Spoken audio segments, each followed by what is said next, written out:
Step 16 and 17, mounting of the drag chain holder and filament end stop.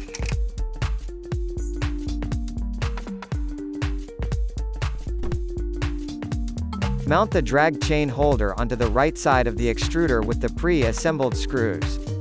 Mount the cable chain to the holder and the printhead. Make sure that there is sufficient space between the GT2 belt and the cable chain.